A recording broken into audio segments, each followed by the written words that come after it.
Alrighty guys, welcome in. Alright, so we're going to be doing problems 1 and 2 for this particular video. Remember guys, the key to answering these questions when it comes to percent composition by mass is to remember one of two things.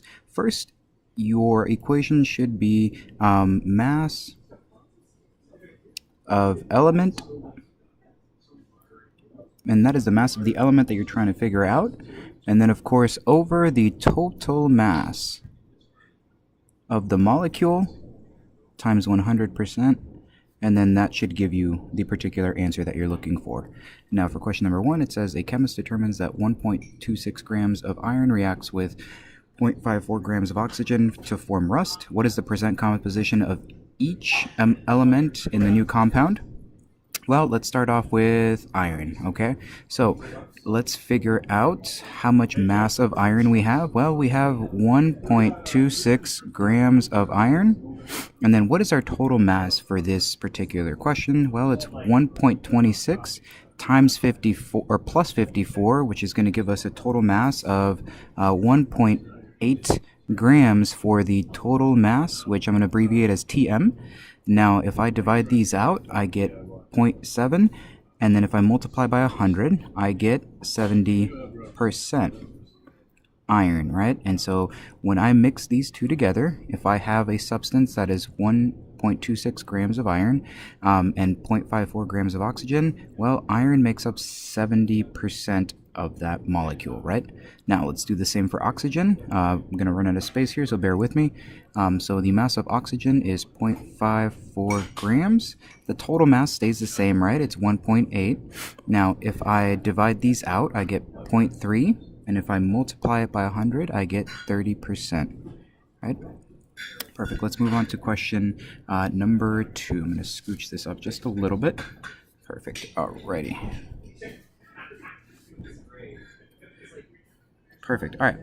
Question number 2 says, in the lab, a chemist analyzed a sample of methanol and found that it was made of 6.2 grams of carbon, 4.1 grams of hydrogen, and 15.9 grams of oxygen.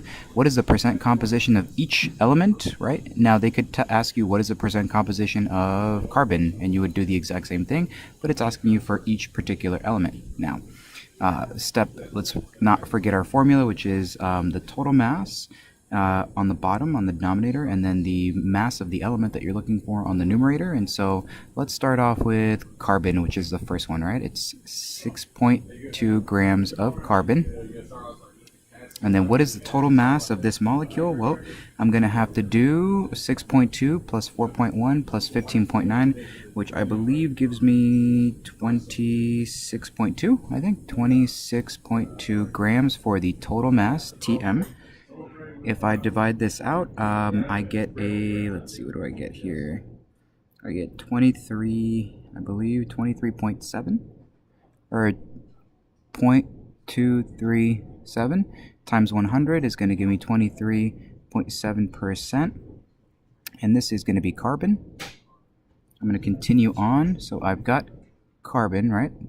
Now let's move on to hydrogen. Well, I have 4.1 grams of hydrogen. I'm going to abbreviate it as H, right? That's an H, not a W, sorry. And then we know the total mass, which is 26.2 total mass.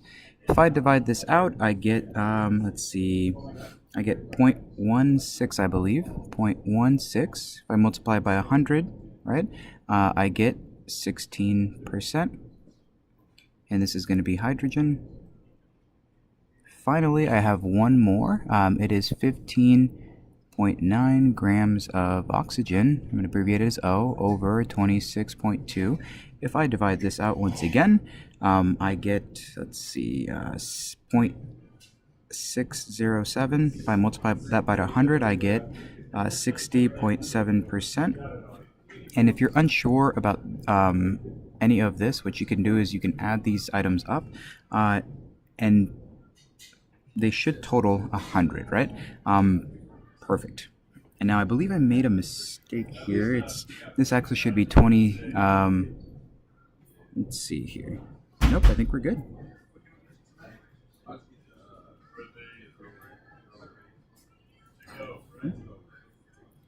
Perfect. Yep, 0.237. Perfect. Which can be rounded up to 24 if you would really like to, but you know, if you add these two up, it should be either 3% or 0.0 or 0.3% off, but that's totally fine.